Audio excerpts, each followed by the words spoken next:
महीने की संत कथा बताते हैं कि पुरुषोत्तम महीने का पहले नाम था मलमास। मलमास, सब महीने के कोई ना कोई देवता होते हैं, हाँ ना भाई। जैसे सावन के देवता भोले बाबा है, हरे राम। तो भगवान ने इसे हिरण कश्यप को मारने के लिए, भक्त प्रहलाद की रक्षा के लिए 13वां महीना भगवान ने बनाया। इसे अधिमास भी कहते हैं। तो इसका कोई देवता बनने के लिए तैयार ही नहीं हुआ कि तुम भैया पराए हो, 12 भाई हैं हम लोग, तुम तो 13वें कहां से आ गए। हाँ, हरे राम। तो बेचारा रोते रोते मलमास आया हमारे श्री कृष्ण के पास, कहने लगा प्रभु आपने मुझे बना तो दिया, जन्म तो दिया, मेरा तो कोई देवता बनने के लिए तैयार नहीं, मैं क्या करूं। तब भगवान शरणागत वत्सल है, जो शरण आए तिस कंठ लाए, यह बिरद स्वामी संदा।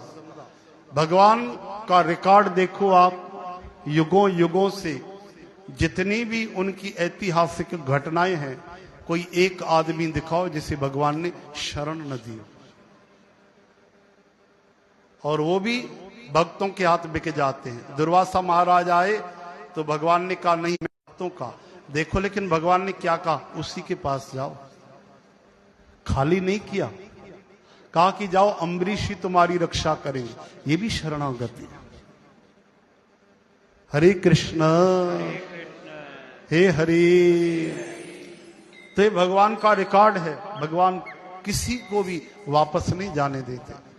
तो मलमास जब आकर कहने लगा कोई हमें रखने के लिए तैयार नहीं, कोई हमारा देवता नहीं बनता, तो बोले जिसका कोई नहीं उसका तो मैं होता हूं, आज से मैं ही तुम्हारा इष्ट देवता हूं। तो मलमास का नाम बदल गया।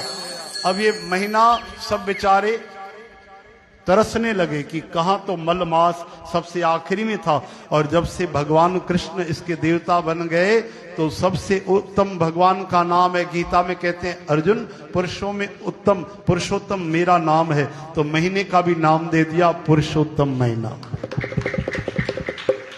और भगवान ने एक से एक वरदान दे दिए कि इस महीने में जो भजन करेगा, कीर्तन करेगा, दान करेगा, हवन करेगा, यज्ञ करेगा, सेवा करेगा, उपकार करेगा, उसको करोड़ों करोड़ों गुना लाभ होगा।